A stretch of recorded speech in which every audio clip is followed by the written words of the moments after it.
To What is Your Normal, a Google Hangout on self-care from the Healthy Campus Unit.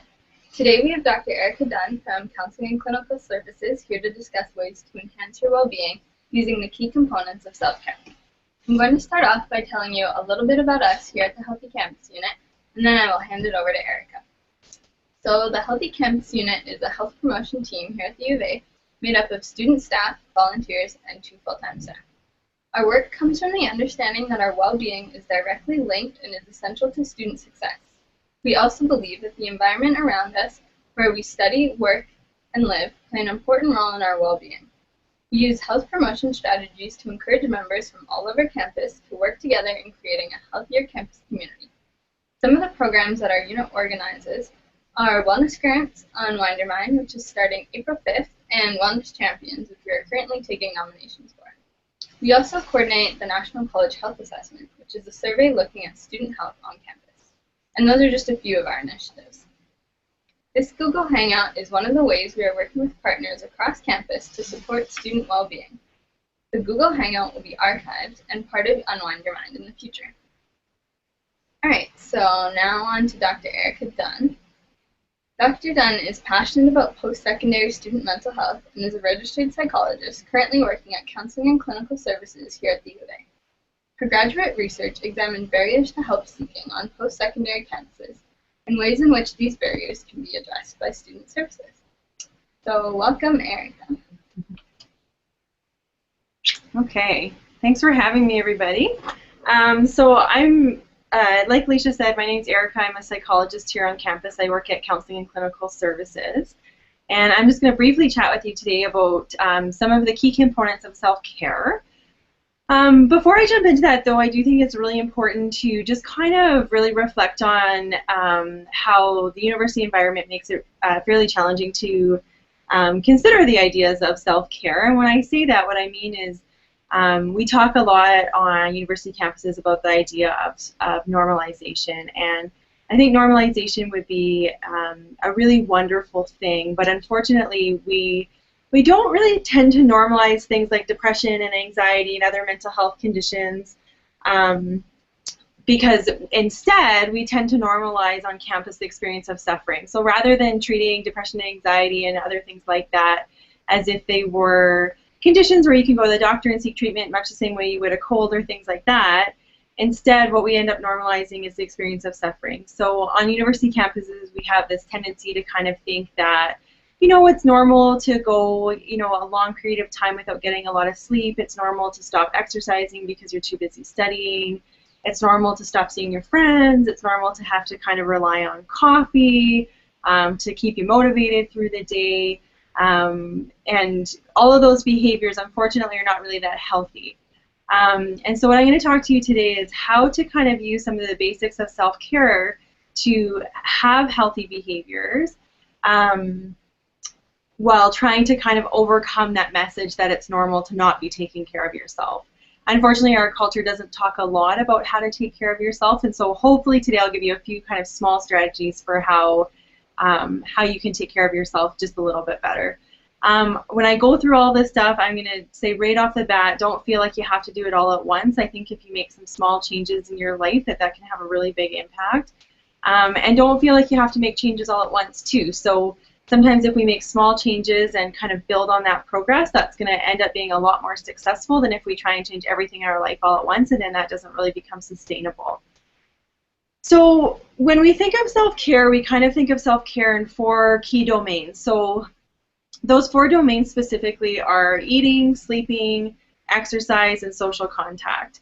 And I'll kind of go into a little bit more depth about each of those particular domains, some more than others. But right off the bat, I just want you all to think of self-care in those 4 domains kind of as like 4 legs to a chair. So you think of a chair, and if all 4 legs are intact, it's going to be a pretty stable, pretty sturdy chair. However, if some of those legs are missing, it's going to be fairly wobbly and unstable, and that's kind of like self-care. If we have some of those domains that aren't really being addressed at all, we're not going to be as stable as if we had all 4 legs intact. So the first thing I'll talk about is eating. That's probably the thing I'll talk about the most briefly, because I'm certainly not a nutritionist or a dietitian or, trained to tell you exactly how you should be eating. However, what I can say is that what we see a lot of on campus is that students have a tendency to skip meals, particularly breakfast. There's a big tendency to kind of rely a lot on like fast food options and things like that. And sometimes students will, skip meals in favor of studying, and they'll engage in behaviors in that kind of realm. Unfortunately, that's really hard on your body, and it's hard on your brain. So your brain needs to be nourished in order to, serve you well with academically and just generally in your life. And so eating regularly and with some consistency, and obviously having a healthy, well-balanced diet is going to be pretty important to your general sense of well-being. What a lot of students don't know is that we do have individuals on campus who can support you in kind of making healthy food options. So, for example, at the University Health Center, which is located on the second floor of SUB, there is a dietitian there, and she's here every Friday, and students do have access to her.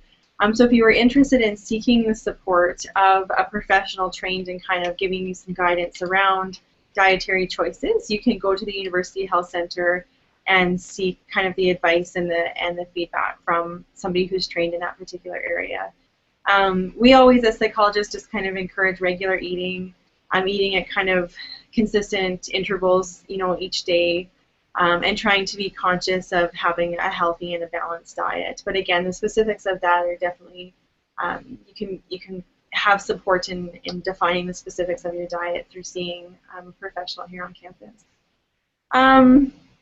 Exercise, again, is another big area that I think gets sacrificed for schoolwork, and I think that's really unfortunate. There's lots of research that supports the use of exercise in overcoming mental illnesses such as depression.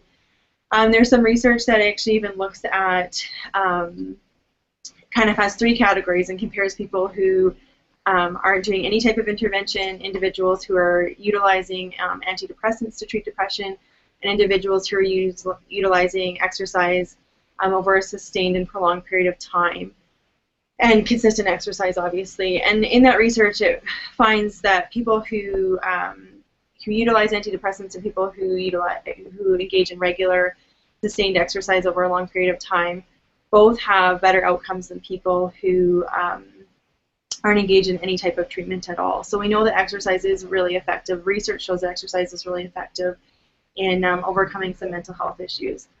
That aside, we know that exercise is also really effective for your neurobiology as well. So the impacts that it has on your brain is really great. I think where some students get stuck here at the university is thinking that exercise means that you have to go to the gym and you have to work out. And for a lot of people, that's uncomfortable for a multitude of different reasons. Sometimes people don't want to run into people that they know. Sometimes people, graduate students, sometimes are worried that they would see maybe undergraduate students that they teach and things like that. And we're very fortunate here at the university to have exceptional exercise facilities and that have recently been expanded. And I think that's a wonderful resource that we can all utilize. But if you're uncomfortable with that, there's certainly other options on campus as well. Just keep in mind, exercise doesn't have to mean going to the gym. It can mean just engaging in physical activity. So physical activity can mean, when you go into one of the buildings on campus, not taking, the elevator, the 2 or 3 flights of stairs, or the 2 or 3 stories, but actually just walking up those stories. Or it means when, you're driving around, it means parking as far away as you can from the entrance to wherever you're going so that you force yourself to have that additional experience of walking. It can mean playing with kids in your life and just kind of being silly and having fun and running around. It can mean going out to quad and throwing a frisbee around with some friends, which I think we're going to be able to do here pretty soon to our wonderful El Nino winter. So exercise doesn't have to mean going to the gym. Exercise can really mean being physically active. And being physically active in a way that's enjoyable and comfortable for you. For some people, being physically active has to occur in a structured capacity because they're just more that type of person, and it's easier to have things built into your schedule.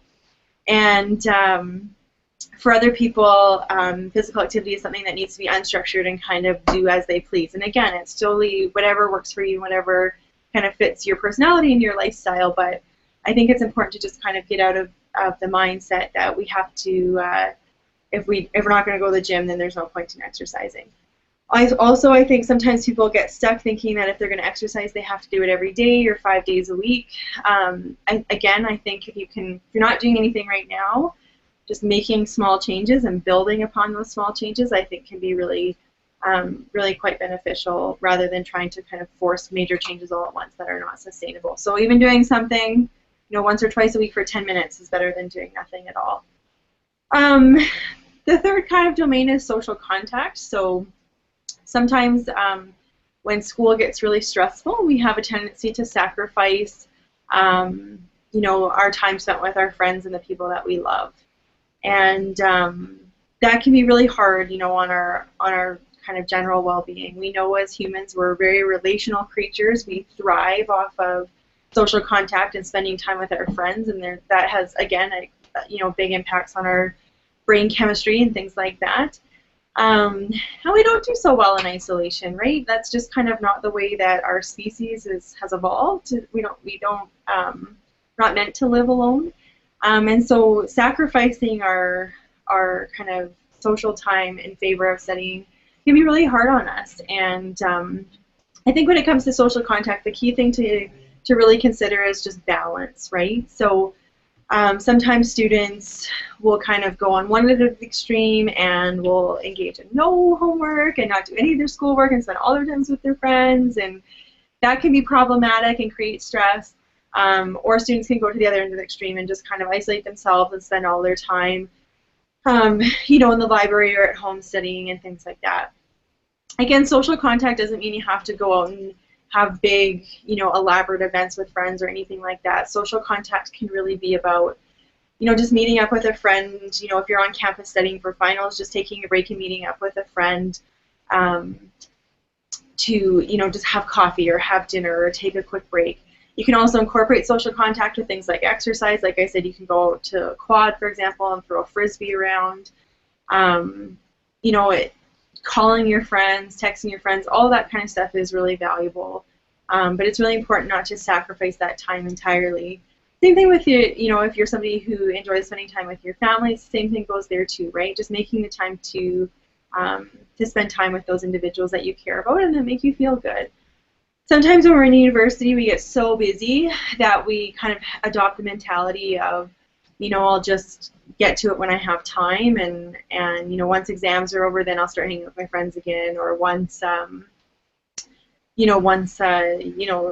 these midterms finish, then I'll be able to maybe go see a friend. And I'll just kind of say that, when it comes to social contact, as life gets really busy, sometimes it's not so much about trying to find the time, it's really about making the time, because you might have a really hard time finding the time when you're all busy students and things like that.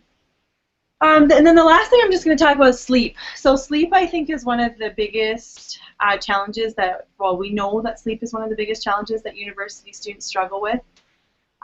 Students will often sacrifice sleep in favor of studying or getting work done.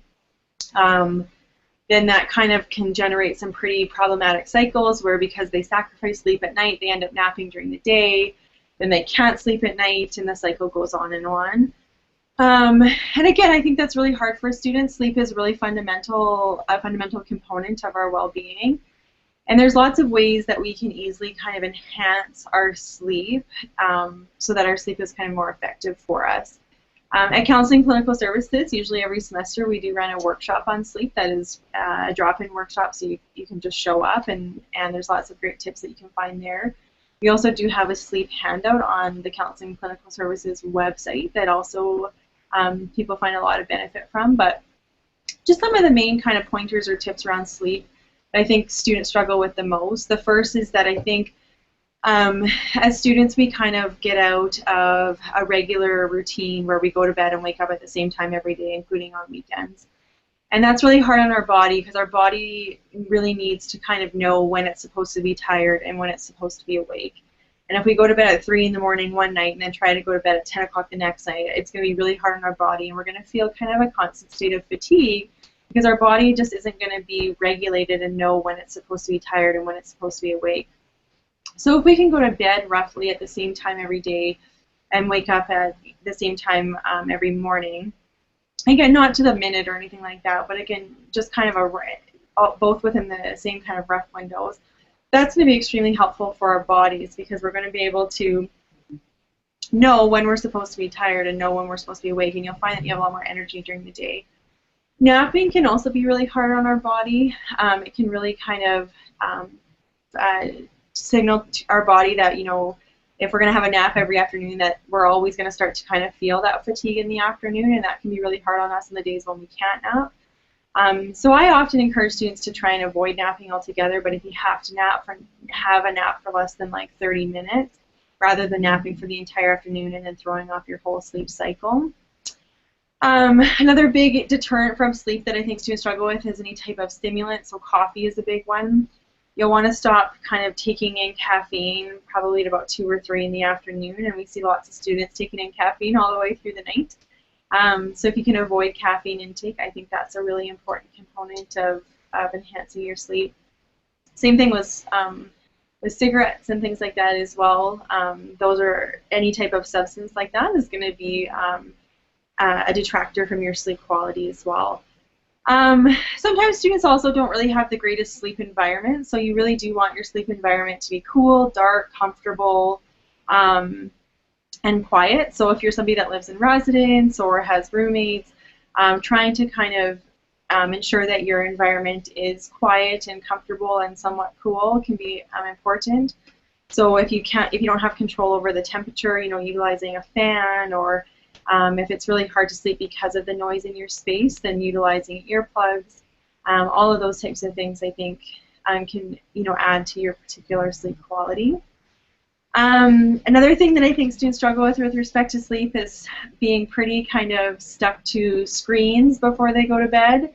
And it's hard on your brain to fall asleep right away if it's been highly stimulated through, you know, being on your phone or on your computer or watching television or falling asleep to Netflix or things like that. And the quality of your sleep can be really poor because you're going to bed with your brain really stimulated.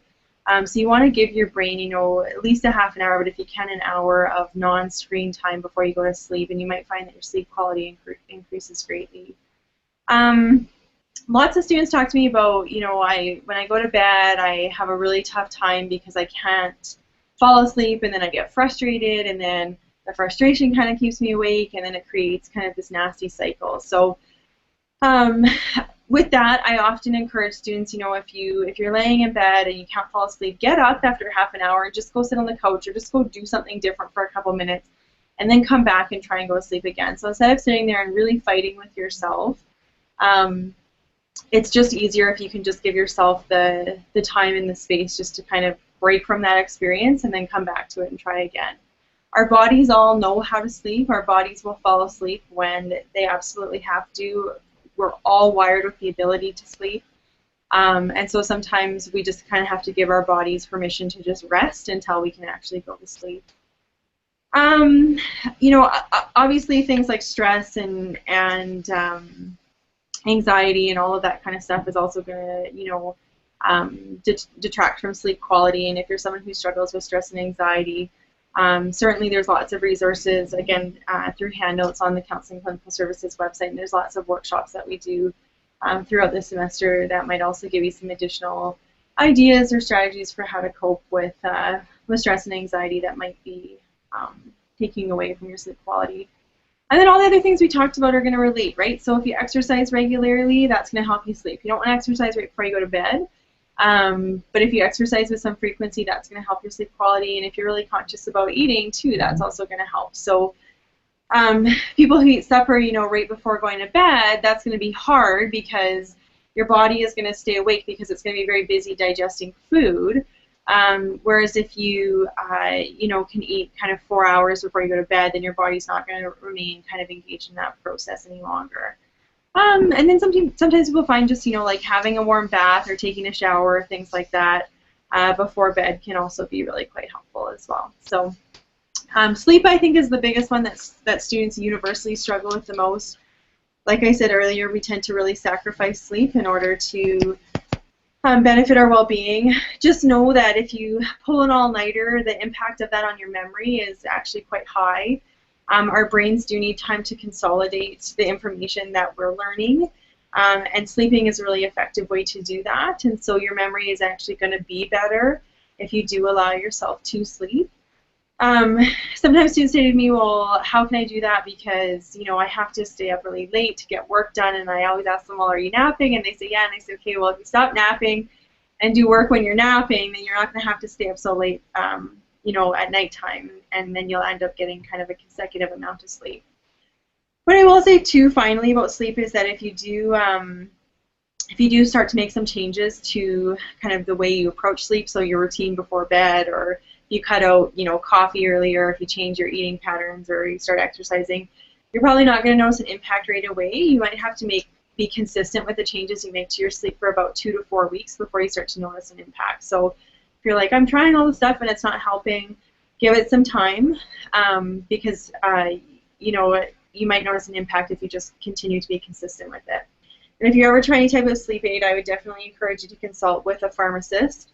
We have wonderful pharmacists here on campus in the main floor of sub, or consult with a physician, just because, there's lots of different sleep aids that are out there, but sometimes people take them incorrectly, and it's just really important to kind of have the guidance and the information from a pharmacist or from a physician to make sure that you're approaching those different sleep aids appropriately. So that's about it. So again, eating, sleeping, exercise, and social contact are the 4 main areas of self-care.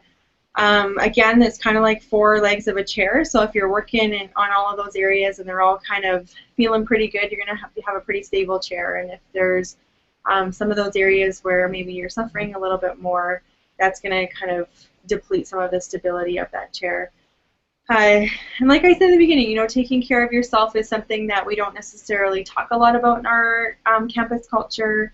It's not necessarily something that we really kind of learn a lot about in our campus culture, and so it's important to kind of take the steps to learn for yourself what you think is going to be the most helpful and the most appropriate and work the best for your life. And if you're struggling in all those areas, like I said, start with small changes and build on those rather than trying to change everything. All right. That's really it. Thanks, Erica, for all those great tips. So now we're going to take some questions that we've got from everyone watching. Okay. Our first question, what do you think is a good way to address self-care concerns with people in your personal life? Sometimes I get concerned that others in my personal life are not taking part in self-care, and I don't want to make them feel as though I'm telling them what to do. Can you think of a gentle way to suggest that self-care become part of their regular routine? Yeah, so, I think something about self-care is that a lot of it can be really enjoyable to do together, right? So one thing I will say is that we can't control the behaviors of other people. So sometimes even when we see unhealthy behaviors in other people and we know that those behaviors need to change, it has to come, that desire to change has to be intrinsic to that person. They can't be doing that for another person, right? We don't have the ability to change other people. But what we can do is we can, invite people to go for a walk, or we can invite people to go for breakfast or supper if you know that they're not really eating regularly. Or, you can invite people just to kind of hang out and have coffee and things like that. So you can try to incorporate those individuals into your own self-care. I also think, too, there's nothing wrong with just kind of like being very delicate and expressing concern for people. So if you kind of say, I've just kind of noticed that you seem to not really be sleeping and you're not really eating much, and I just want to check in and see if you're okay. And if the person says, yeah, I'm fine, I don't want to talk about it, well, sometimes we have to respect that, and they might not be ready to talk about it.